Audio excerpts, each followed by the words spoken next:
Muito antes de Israel se tornar uma nação, a terra de Canaã era dominada por povos corrompidos e violentos.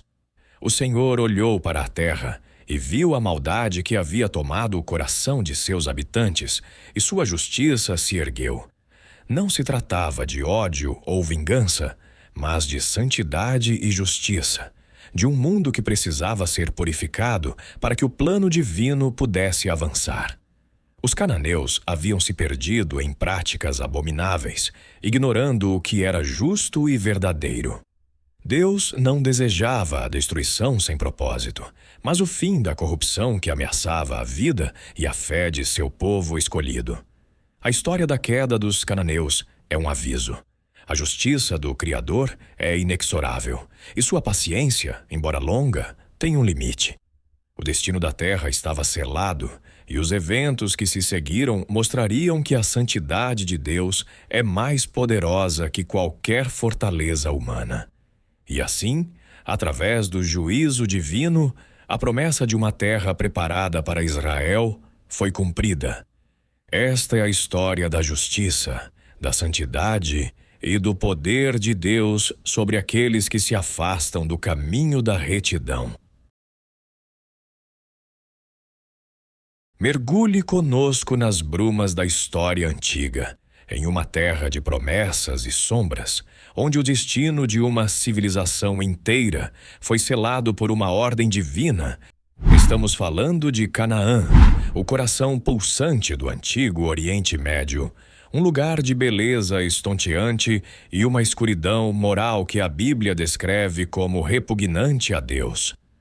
O mandamento para a destruição dos cananeus, Deuteronômio 7:2, é talvez um dos capítulos mais difíceis das Escrituras, levantando questões profundas sobre a justiça e o amor do Criador. Mas a verdadeira razão por trás deste julgamento não é uma história simples de conquista militar. É um drama de paciência divina, esgotada, e uma cultura que cruzou a linha da irremediável perversidade. O que exatamente eles faziam que era tão detestável a ponto de precipitar um destino tão trágico fim? A história começa centenas de anos antes da chegada de Israel, logo após o dilúvio. Canaã, filho de Cam e neto de Noé, Gênesis 9:18, carrega em seu nome uma maldição proferida por Noé, não por Deus, mas que já prenunciava um futuro de servidão e desventura. O povo que dele descendia prosperou na região que se tornou um caldeirão cultural, uma encruzilhada de rotas comerciais, mas também um berço de práticas espirituais e morais cada vez mais sombrias. Eles desenvolveram uma civilização sofisticada, sim, mas também um panteão de deuses sedentos por rituais chocantes, onde o pecado não era apenas tolerado, mas ativamente cultuado. O palco estava sendo montado para uma tragédia que demoraria séculos para se concretizar. Mas, como uma sociedade tão avançada pôde se afundar em tamanha abominação? A paciência de Deus é um tema central, e ele deu aos cananeus um prazo, uma chance que se estendeu por cerca de 400 anos, desde Abraão até a conquista. Em Gênesis 15:16, Deus diz a Abraão que seus descendentes só voltariam para a terra prometida quando se completar a medida da iniquidade dos amorreus. Os amorreus eram um dos clãs cananeus. Essa frase é reveladora. O julgamento não seria arbitrário, mas uma resposta à medida cheia do mal. O Eterno esperou que a doença moral atingisse um ponto terminal, oferecendo tempo para o arrependimento que nunca veio. Em seu coração, ele sabia o custo da espera, mas a justiça requer um veredicto justo. E qual foi o peso final que encheu essa balança da iniquidade? A abominação central do culto cananeu, o fator que mais acendeu a ira divina, era o sacrifício de crianças. Em um ritual horrível, crianças eram oferecidas, muitas vezes queimadas vivas, ao deus Moloque ou a Baal, numa tentativa desesperada de garantir prosperidade, chuva ou vitória na guerra, Levítico 18, 21, 22-5. Imagine a angústia dos pais, a fumaça subindo dos altos, um cenário de terror que transformava a religião em uma máquina de morte.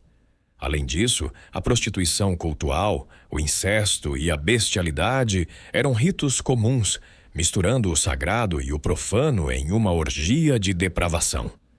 A terra, segundo a Escritura, estava vomitando seus habitantes devido à sua imoralidade. Levítico 18, 25.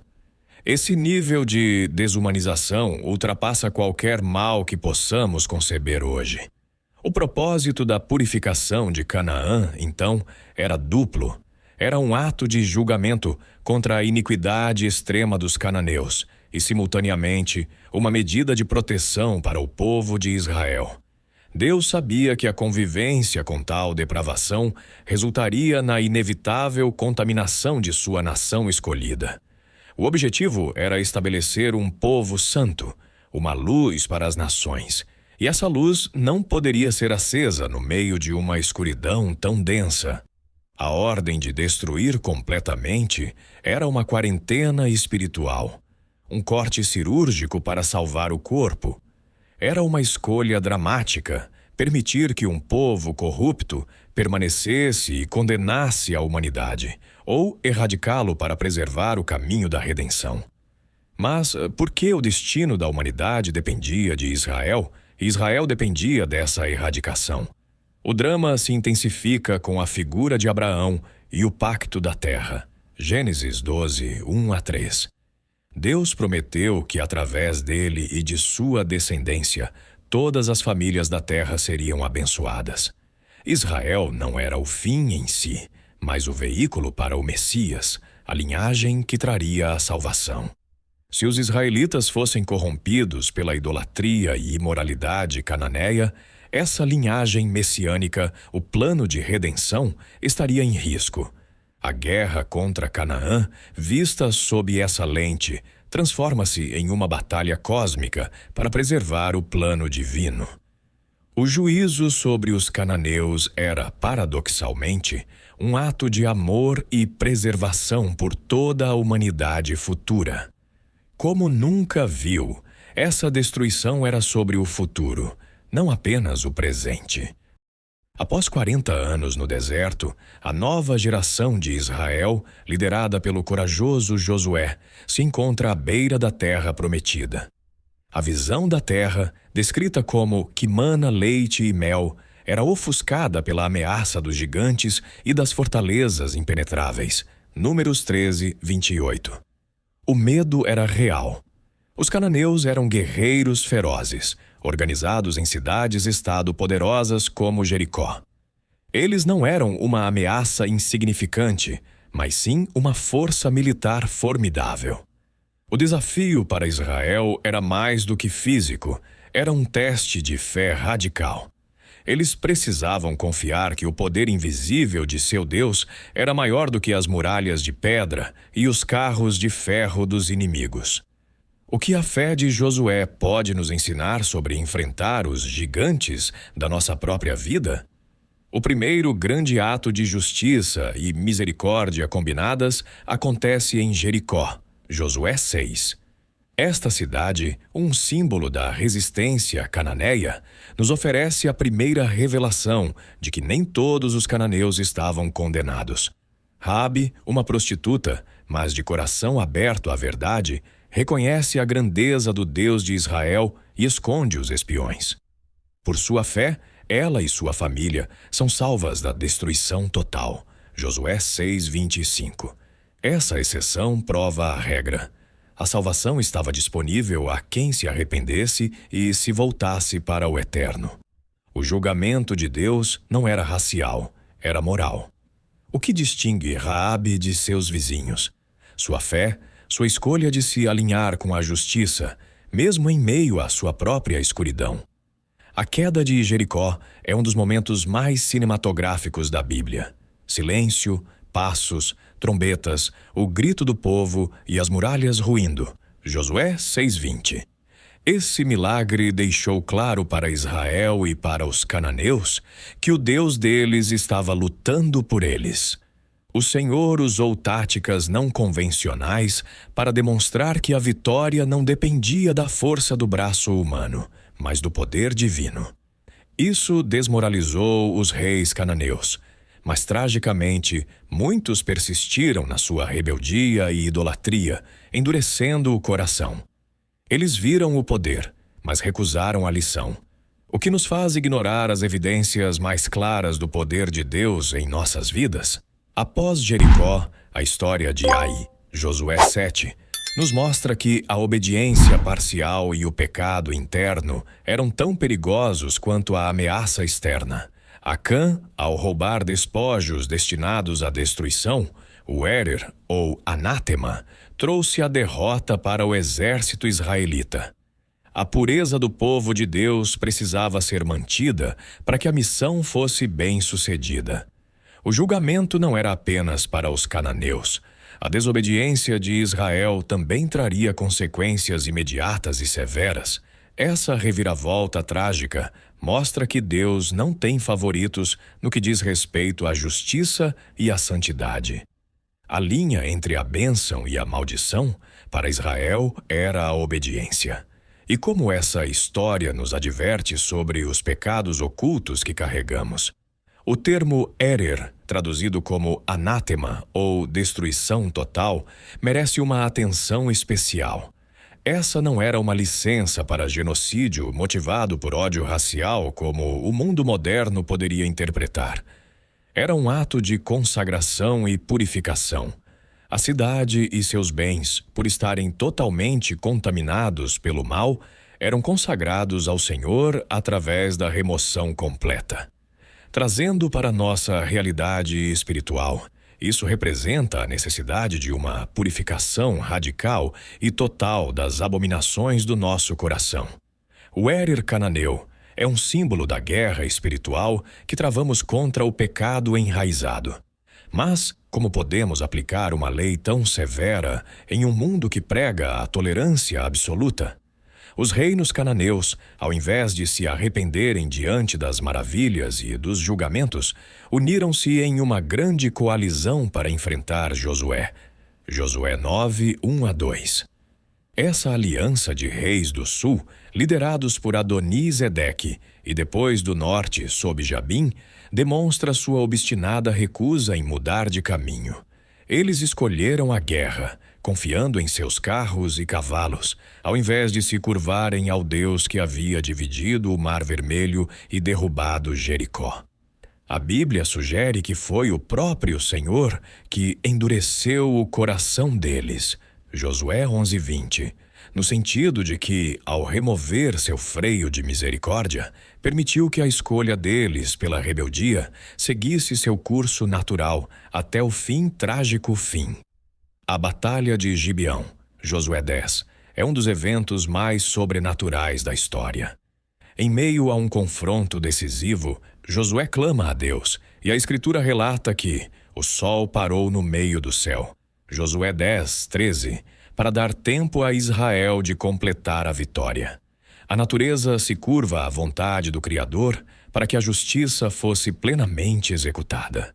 Imagine a cena: o céu congelado, o tempo suspenso e o terror dos reis cananeus ao verem que o próprio cosmos estava lutando contra eles.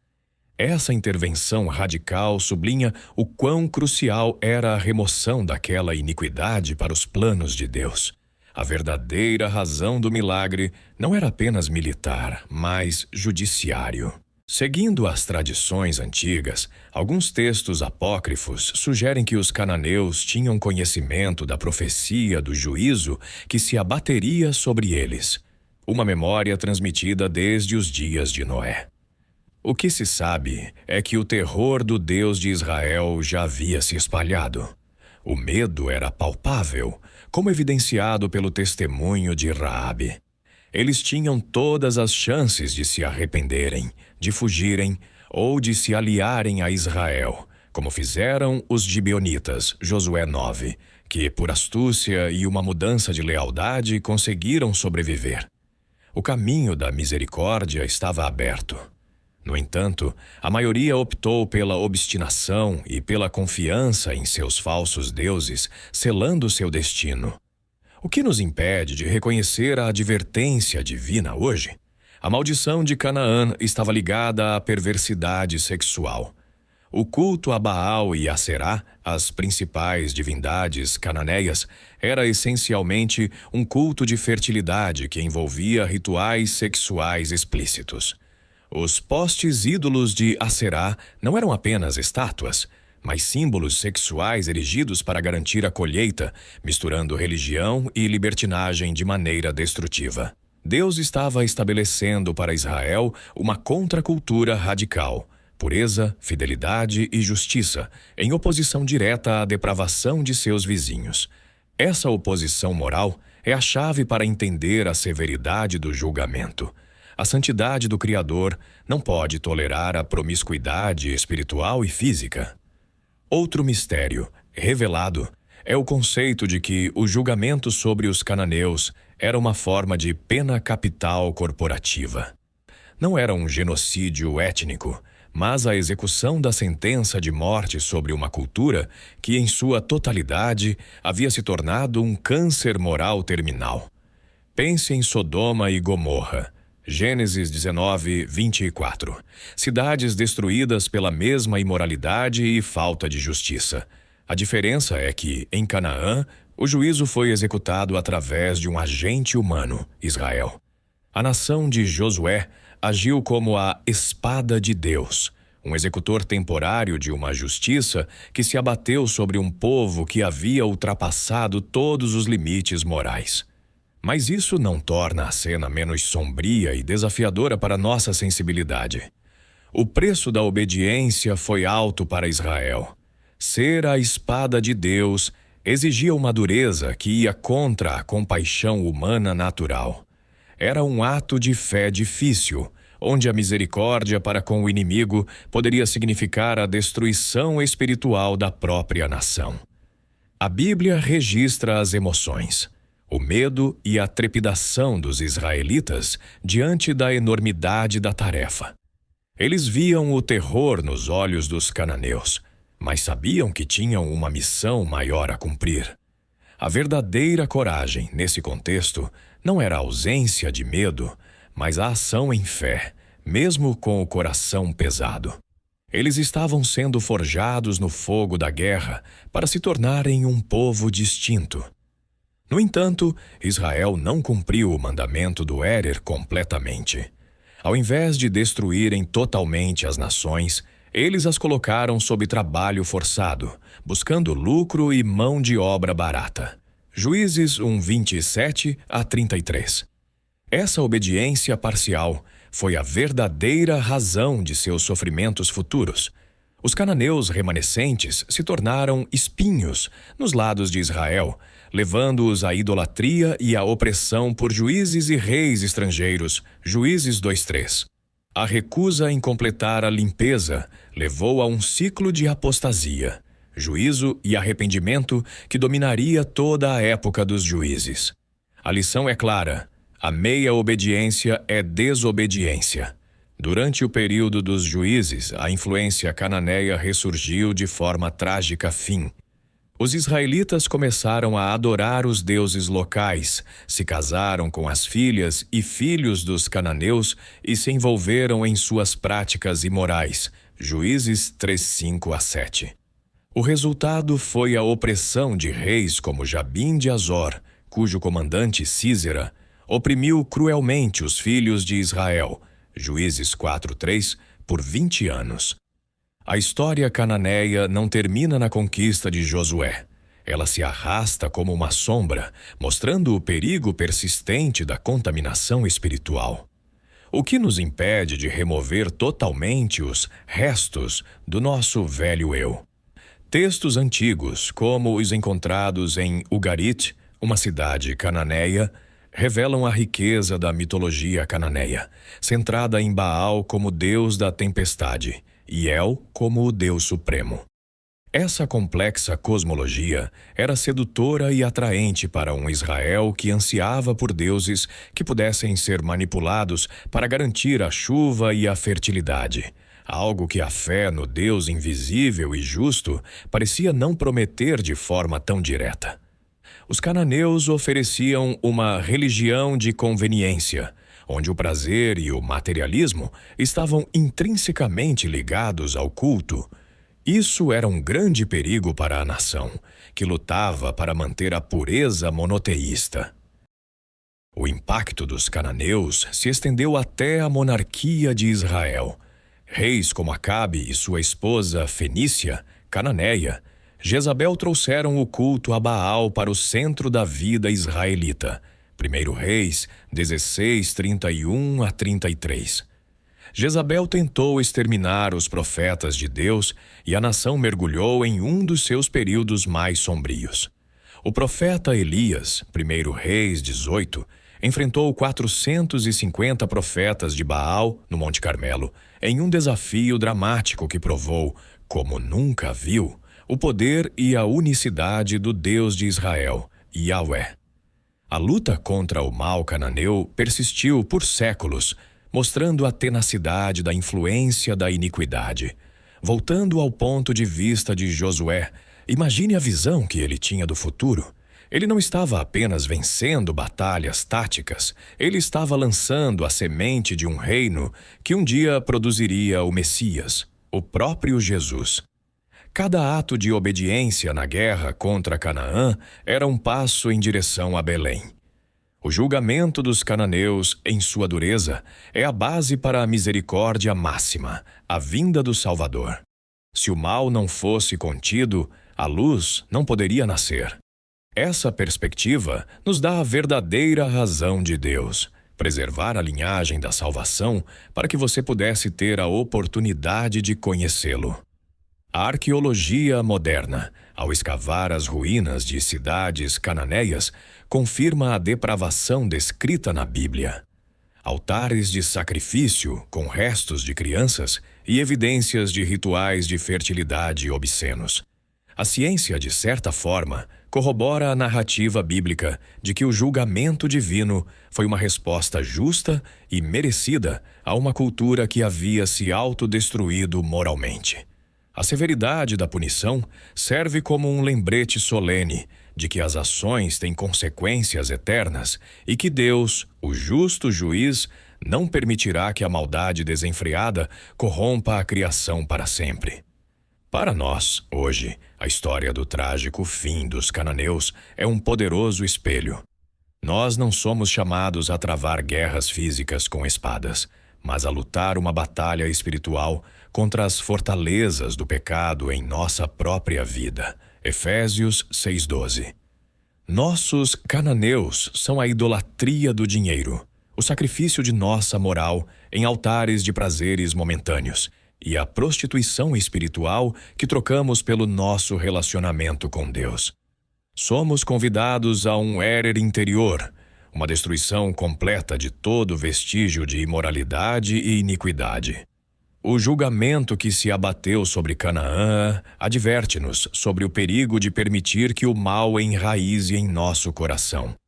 A conclusão é edificante e, ao mesmo tempo, um chamado à reflexão pessoal. O Deus que julgou os cananeus é o mesmo Deus paciente que lhe oferece a graça hoje, mas sua justiça permanece. Ele não deseja o fim de ninguém, mas que todos cheguem ao arrependimento. 2 de Pedro 3:9. A história de Canaã é a prova de que Deus é santo e justo e também que ele oferece um caminho de redenção a todos, como fez com Raabe. O verdadeiro triunfo é a escolha diária pela santidade e pela obediência radical. Você já se perguntou quais cananeus em sua vida precisam ser totalmente destruídos para que a bênção de Deus se manifeste? Reflita sobre o custo da iniquidade e o valor inestimável da pureza. Compartilhe sua reflexão nos comentários. Inscreva-se no canal para continuarmos a desvendar as revelações da Bíblia e que a paz de um coração purificado seja a sua maior conquista.